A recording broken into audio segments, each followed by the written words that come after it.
ప్రభుత్వంలో కానీ ఏ నోటిఫికేషన్ వచ్చినా ఏ నియామకం వచ్చినా వాడు ఇలాంటి పనికి పనులు చేష్టలు చేసేవాడు వాడు ఒకడికి ఫోన్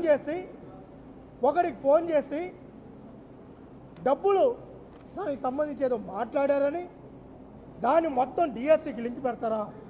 ఏ రోజైతే ఆ ఆడియో వీడియో వచ్చిందో అప్పటికి ఇంకా సర్టిఫికేట్లు వెరిఫికేషన్ కూడా కాల, ప్రక్రియ మొదలైన రోజే ఆ రోజు ఏ రోజైతే ఆడియో వచ్చిందో ఆడియో కూడా ఎవడో ఇవ్వలేదండి. అయ్యా వైసీపీ నాయకులారా, ఫేక్ ప్రచారకర్తలారా, ఎవడో ఇలా ఎవడైతే మాట్లాడాడో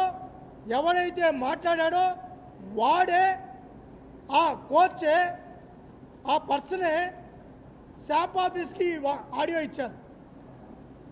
ఈరోజు ఏదో కొత్తగా కనిపెట్టినట్టు ఏ రోజైతే కొత్తగా కనిపెట్టినట్టు దీంట్లో స్పష్టంగా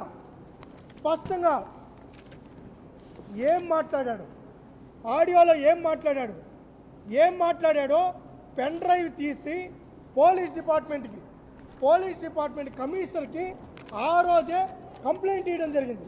ఎప్పుడండి? 28/7/2025. మీకు అంతా ఇస్తాను చూడండి. 28/7/2025 మా ప్రిన్సిపల్ సెక్రటరీ, మా అడిషనల్ సెక్రటరీ కమిషనర్ గారికి ఇలాంటి ఫేక్ వీడియో వచ్చింది. ఈ ఫేక్ వీడియో ఎవడైతే మాట్లాడాడో భవిష్యత్తులో ఇంకెవడో కూడా స్పోర్ట్స్ డిపార్ట్మెంట్ వైపు కన్నెత్తి చూడకుండా ఉండడానికి కంప్లైంట్ ఇచ్చాం. ఆ కంప్లైంట్ మీద ఎఫ్ఐఆర్ ఫేక్ కాలరా చూడండి. ఎఫ్ఐఆర్ కట్టారు. ఎప్పుడు కట్టారు ఎఫ్ఐఆర్? 25/8/2025లో విచారణ చేసి ఎఫ్ఐఆర్ కట్టారు. వాడిని అరెస్ట్ చేశారు.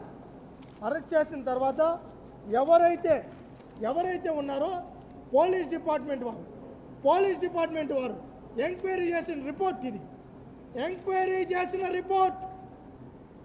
ఇక్కడ చూసుకోండి.